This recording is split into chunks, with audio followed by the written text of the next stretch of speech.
Assalamu alaikum warahmatullahi wabarakatuh. Hello viewers, I am Muhammad Abdul Habib. Welcome you all to AIMS tutorial for accounts. In this video, I will be explaining the chapter income from other sources. Unit 2 under the subject income tax 2 for BCom second year 4th semester students. Let us discuss a problem. Page number B18, problem number 2. The following are the investments held by Mr. Suresh on 1st April 2018 and the age of the assessee, that is Suresh, is given as 82 years. So here are the investments which are done by Mr. Suresh. 88,000 16% Karnataka State Development Loan, 96,000 15.5% convertible debentures of TS Company Limited, 90,000 16% tax-free debentures of X Company Limited, 16,000 12% tax-free bonds of Maharashtra Government, 20% 6% Post Office National Savings Certificates, 50,000 11% tax-free debentures of Carin India Limited Listed, 40,000 12.5% secured debentures of SR Oil Company Limited. On 1st October 2018, he bought rupees 20,000 16% Calcutta Development Authority bonds by borrowing rupees 12,000 from a banker at 18% of interest. तो मतलब अक्टूबर 1 2018 में 20,000 के कुछ investment करे हुए हैं जिसके लिए 12,000 रुपये एक बैंक से बारो करे हुए 18% रेट ऑफ इंटरेस्ट पे. Compute the taxable interest income from interest on securities and tax liability if the collection charges incurred were rupees 300 and income from other sources are given as 4,21,040 rupees.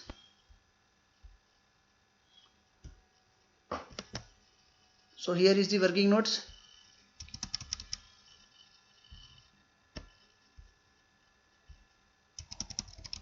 So first, Karnataka State Development Loan. So when rate of interest is given, so first you need to classify whether the security is tax-free security, less tax security और the security is exempted from tax. तब ये नाम में देखिए Karnataka state development loan है, इसमें tax free specify करा हुआ नहीं है, तो मतलब ये लेस टैक्स है. सो पहले आप वर्किंग नोट्स में लिख लेंगे. First you will be writing it as Karnataka state development loan. As it does not have the term tax free, then it means that it is less tax security. अब इसमें क्योंकि ये स्टेट डेवलपमेंट से related है तो ये government security है. So this security is less tax government. So when rate of interest is given and for less tax security the formula that will be applying to calculate gross interest is gross interest equals to face value into rate divided by 100. तो ये security की face value क्या है 88,000 है. सो 88,000 into rate of interest क्या है 16%. सो 16 divided by 100. So 88,000 into 16 by 100 it works out to be 14,080 rupees.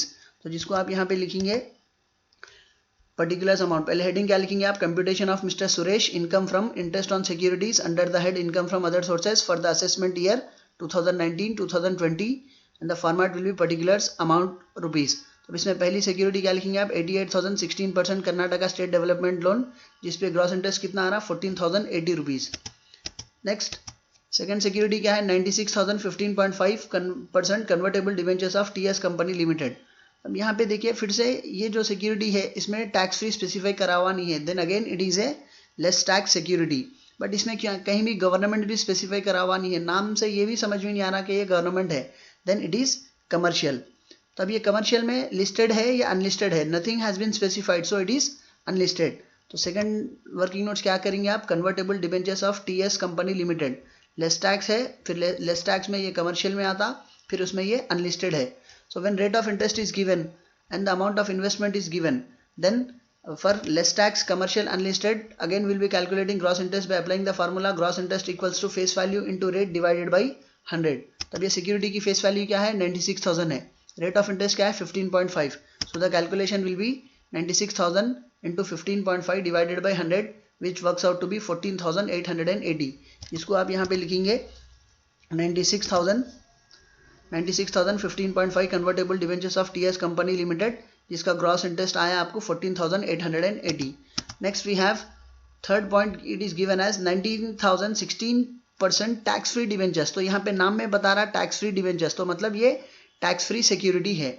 So it is not less tax, क्योंकि इससे पहले के दो सिक्योरिटीज़ में टैक्स फ्री दिया हुआ नहीं था तो वो लेस टैक्स में कंसिडर करे. अब यहाँ पे टैक्स फ्री स्पेसिफाई कर रहा. अब टैक्स फ्री सिक्योरिटीज दो तरह के रहते हैं, टैक्स फ्री गवर्नमेंट सिक्योरिटीज और tax free commercial securities.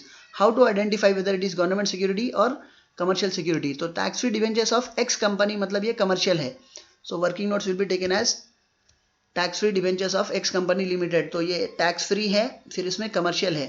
Then nothing has been specified whether it is listed or unlisted, so it will be taken as unlisted. So this security is tax free security, tax free commercial security, and it is unlisted. So when rate of interest of security is given, again the calculation for gross interest is net interest into 100 by 90. So first we need to calculate net interest, क्योंकि जब rate of interest दिया हुआ रहता और tax free commercial security के लिए आपको दो स्टेप्स में ग्रॉस इंटरेस्ट कैलकुलेट करना है. Step 1 is net interest equals to face value into rate by 100 and step 2 is gross interest equal to net interest into 100 by 90. अगर ये tax free government, less tax government या less tax commercial रहता तब हम एक ही step में gross interest मालूम करते थे, जिसका फार्मूला है gross interest equals to face value into rate by 100.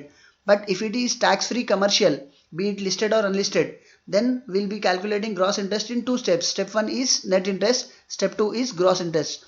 Step 1 में net interest कैसा फाइंड करेंगे? face value into rate divided by 100. Step 2 में क्या करेंगे? net interest into 100 by 90. So face value क्या है ये सिक्योरिटी की? It is 90,000 into rate of interest क्या है? 16%. So 90,000 into 16 divided by 100 करें आप तो 14,400 जो है ये नेट इंटरेस्ट है. अब now we have to calculate gross interest. तो ग्रॉस इंटरेस्ट का फार्मूला क्या है? Gross interest equals to net interest into 100 by 90.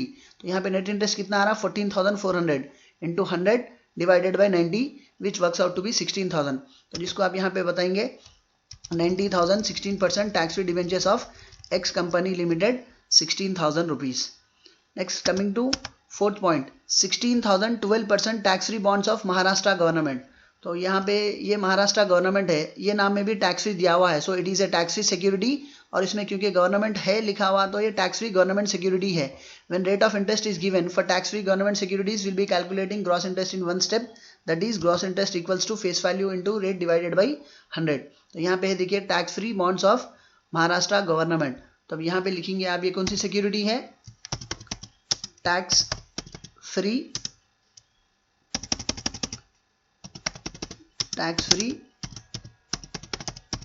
Government security है.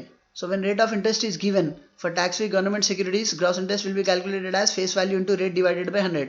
तो ये सिक्योरिटी की फेस वैल्यू क्या है? 16,000 और इसका रेट ऑफ इंटरेस्ट क्या है? 12%. So 16,000 into 12 divided by 100 which works out to be 1,920 which will be recorded here as 1,920. So 16,000 12% tax free bonds of Maharashtra government which will be recorded here as 1,920. Next इसके बाद fifth point क्या है? 20,000 6% post office national savings certificate. तो अब इसके लिए working notes है, देखिए इट इज एग्जेम्प्टेड सिक्योरिटी. तो यहाँ पे पॉइंट लिखेंगे आप post office national saving certificates, interest on this security is exempted from tax. Exempted from tax का मतलब इस पे ये इंटरेस्ट पे आपको कुछ टैक्स पे करने की जरूरत नहीं है. So that is the reason why we are not considering it in computation of income from interest on securities. तो यहाँ पे ये फॉर्मेट में कहीं भी हम national post office saving certificates का इंटरेस्ट कंसिडर नहीं करेंगे. Next we have sixth point, 50,000 11% tax free debentures of Cairn India limited listed. तो यहाँ पे देखिए ये नाम में टैक्स फ्री दिया हुआ है, फिर ये कैरिन इंडिया लिमिटेड है, मतलब ये गवर्नमेंट नहीं है, कमर्शियल है, फिर उसमें ब्रैकेट्स में दिया हुआ है लिस्टेड.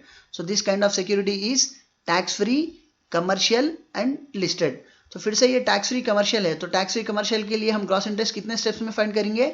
2 स्टेप्स में फाइंड करेंगे. Step 1 will be calculation of net interest for which the formula is net interest equals to face value into rate divided by 100. फिर ये जो आंसर आएगा उसको बेस बना के हम ग्रॉस इंटरेस्ट फाइंड करेंगे for which the formula is gross interest equals to net interest into 100 by 90. So first will be calculating net interest. Net interest का फार्मूला क्या है? Face value into rate divided by 100. तो ये जो security है इसकी face value क्या है? 50,000 है, इसका रेट ऑफ इंटरेस्ट क्या है? 11%. So here is the calculation, 50,000 into 11 divided by 100 which works out to be 5,500. Next we will be calculating gross interest. How do we calculate gross interest? Gross interest equals to net interest into 100 by 90. So net interest we got as 5,500 into 100 by 90. Then the gross interest is 6,111 which will be shown here as 50,000 11% tax free debentures of Carin India Limited 6,111. Coming to next point. Here we have 40,000 12.5% secured debentures of SR Oil Company Limited. तो अब ये जो security है इसमें कहीं भी tax free specify करा हुआ नहीं है, मतलब ये लेस टैक्स सिक्योरिटी है, और इसमें कहीं भी गवर्नमेंट भी स्पेसिफाई करा हुआ नहीं है, मतलब ये लेस टैक्स में कमर्शियल है और लिस्टेड स्पेसिफाई करा हुआ नहीं है, तो लेस टैक्स कमर्शियल अनलिस्टेड है ये. सो लेस टैक्स कमर्शियल अनलिस्टेड के लिए हम ग्रॉस इंटरेस्ट एक ही स्टेप में फाइंड करेंगे, जिसका फार्मूला रहेगा gross interest equals to face value into rate divided by 100। तो यहाँ पे देखिए secured debentures of SR oil limited, oil company limited, less tax है, लेस टैक्स में फिर कमर्शियल है, कमर्शियल में अनलिस्टेड है, for which gross interest will be calculated as gross interest equals to face value into rate divided by 100। So ये security की face value क्या है 40,000 है, रेट ऑफ इंटरेस्ट क्या है 12.5, so 40,000 into 12.5 divided by 100 which works out to be 5,000 rupees. इसको आप यहाँ पे बताएंगे 40,000 12.5% secured debentures of SR oil company limited 5,000 rupees.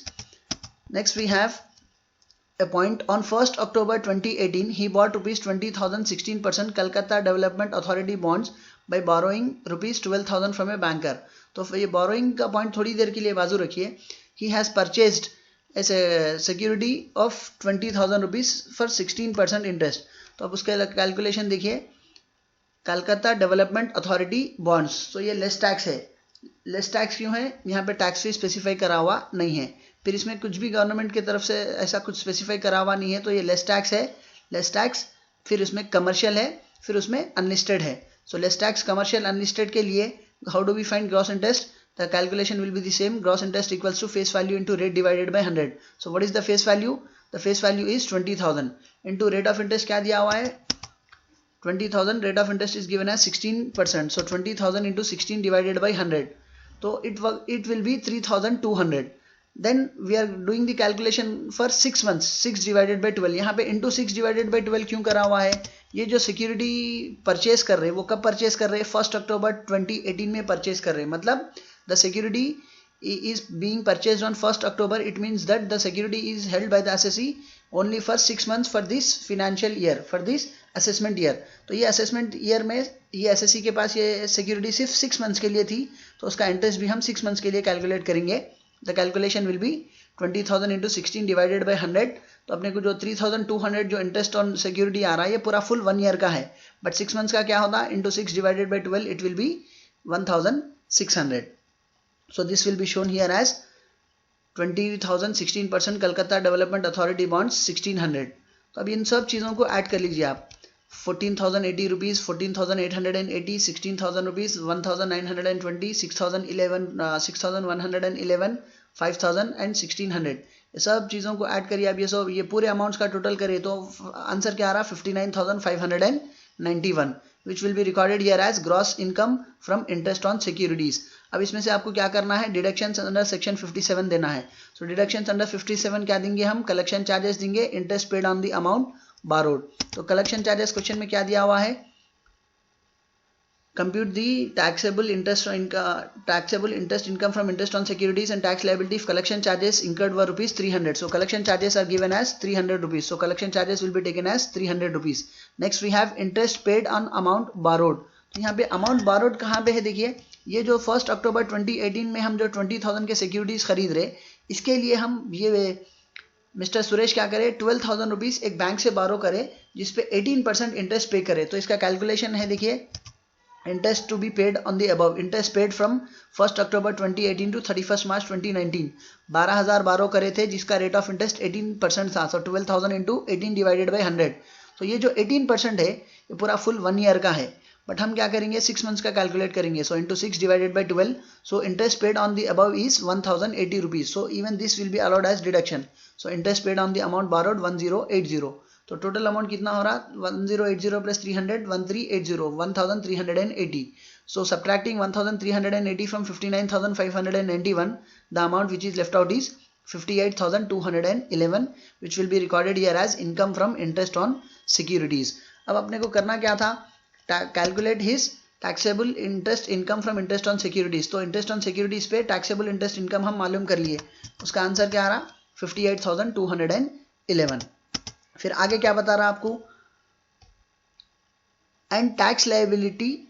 तो ये बंदे की टैक्स लायबिलिटी भी मालूम करना है जिसमें कलेक्शन चार्जेस 300 थे और साथ साथ income from other heads is 4,21,040 rupees. तो first will be calculating total income. तो टोटल इनकम कैसा मालूम करेंगे टैक्स लायबिलिटी के लिए? इनकम फ्रॉम अदर हेड्स कितना है? 4,21,040 रुपीज़ है। इनकम फ्रॉम अदर सोर्सेस मतलब इसमें income from interest on securities कितना है?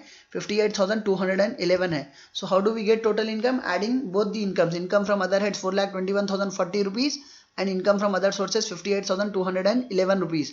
सो ये ऐड कर लेने से ये बंदे की टोटल इनकम कितनी आ रही? 4,79,251। Now we have to calculate his tax liability.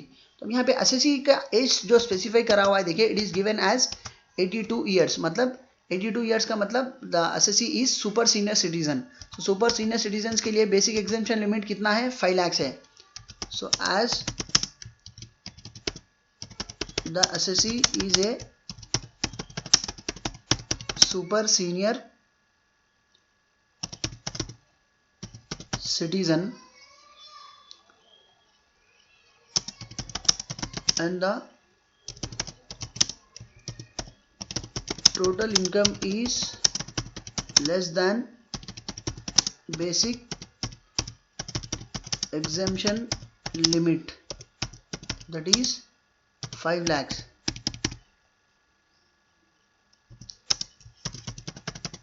Therefore tax liability of SSC is nil, क्योंकि यहाँ पे एसएससी सुपर सीनियर सिटीजन है because his age is more than 80 years. तो 80 ईयर्स के ऊपर जो एसएससी रहेंगे वो सीनियर सिटीजन के कैटेगरी में आएंगे, जो सुपर सीनियर सिटीजन की कैटेगरी में आएंगे। सो सुपर सीनियर सिटीजन के लिए बेसिक एग्जेम्पशन कितना रहता?